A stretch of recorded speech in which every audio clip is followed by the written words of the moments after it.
இன்றைய சிறகடிக்க ஆசை எபிசோட் ஒரு காதல் கன்ஃபெஷன், ஒரு பெரிய சதி, ஒரு குடும்ப வெடிப்பு எல்லாமே ஒரே எபிசோட்ல நடந்துச்சு. வாங்க ஃபுல்லா டீட்டெயிலா பார்க்கலாம். எபிசோட் ஆரம்பமே பக்கா ட்விஸ்ட். சிந்தாமணியின் மகள் ரேகா நேரா சத்யா வீட்டுக்கு வர்றாங்க. சந்திராவிடம் சத்யாவை பார்க்க வந்தேன், அவன் மாடியில இருக்கான். அதுக்கப்புறம் டைரக்டா மாடிக்கு போய் தனியா பேசணும்னு சொல்றாங்க. சத்யா என்ன விஷயம்னு கேட்க ஒரு நொடியில் கதை திரும்புது. பாம். நான் உன்னை காதலிக்கிறேன், என்ன கல்யாணம் பண்ணிக்குவியா?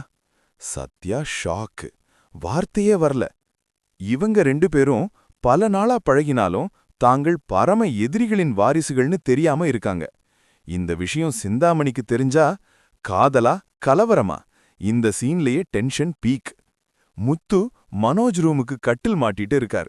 விஜயா வருத்தமா, பாவம் வெளிய தூங்குவான், கொசு கடிக்கும்.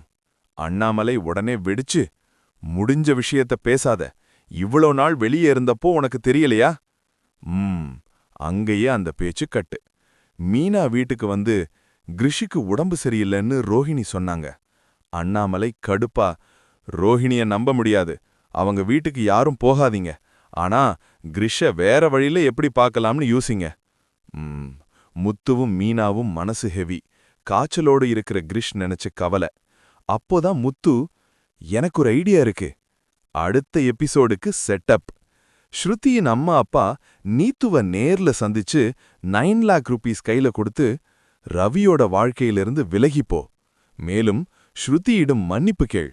ஆனா நீத்து ஃபயரா, இந்த பணம் எனக்கு வேண்டாம், ஆனா ரவிய காதலிக்கிறத நிறுத்த மாட்டேன். கோபமா அவங்க கிளம்பி போறாங்க. கிரிஷ் உடல்நிலை நினைச்சு ரோஹிணி கவலைப்பட்டுட்டு இருக்கும்போது சிந்தாமணி என்ட்ரி. அவள் மெதுவா விஷமூத்ரா.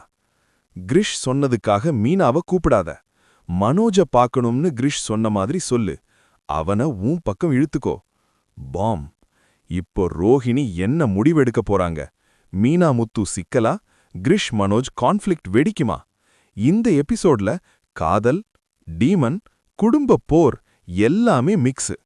டியர்ஸ், உங்களுக்கு எந்த சீன் அதிக ஷாக்கா இருந்துச்சு? கமெண்ட்ல சொல்லுங்க. வீடியோ பிடிச்சா லைக். இப்படியே டெய்லி சீரியல் அப்டேட்ஸுக்கு சப்ஸ்கிரைப் பண்ண மறக்காதீங்க.